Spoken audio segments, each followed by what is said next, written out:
Петунии, флоксы, георгины и множество других цветов.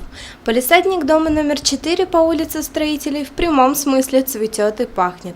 В течение 4 лет за этим участком ухаживает местная жительница Фирдаус Хафизова. Любовь к цветам у нашей героини зародилась еще в раннем детстве. Я с детства люблю цветы. Я выросла в деревне, среди цветов, в лесу, в Гадриша, здесь недалеко у нас.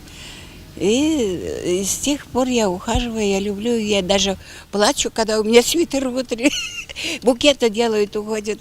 Цветы Фирдаус Мухаммедгалиевна выращивает сама. Говорит, не приживается рассада других.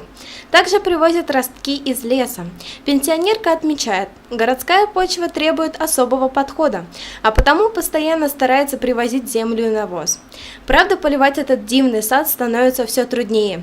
Кубометры воды фиксируются счетчиком, поэтому частенько приходится прибегать к помощи неравнодушных соседей.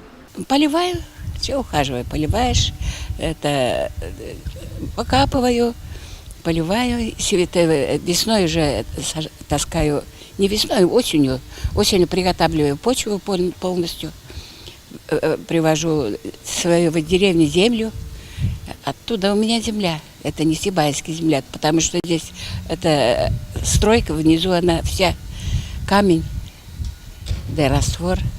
Землю привожу с этого с Гадыши, и навоз оттуда вожу, и обрабатываю, приготовлю землю, а весной уже у меня готово и все, сажаю. Соседи нашей героини отмечают, она не только замечательный цветовод, но и отличная хозяйка, заядлый рыбак и вообще человек с активной жизненной позицией. Своей энергией она заряжает всех вокруг.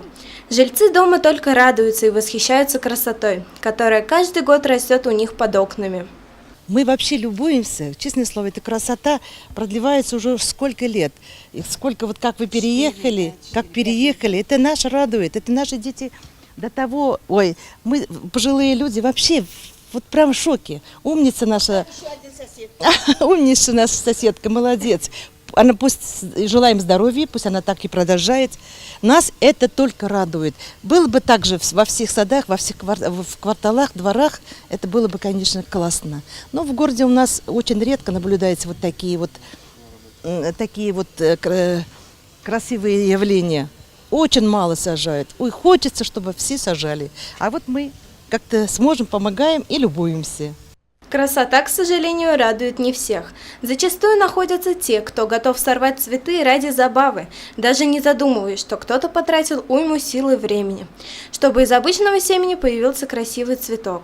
Фирдаус Хафизова призывает всех бережно относиться к чужому труду и самим делать что-то для украшения этого мира. Александра Половнева, Антон Шерстнев, Алик Кадыров, Гульгина Раскильдина, телекомпания СТВ.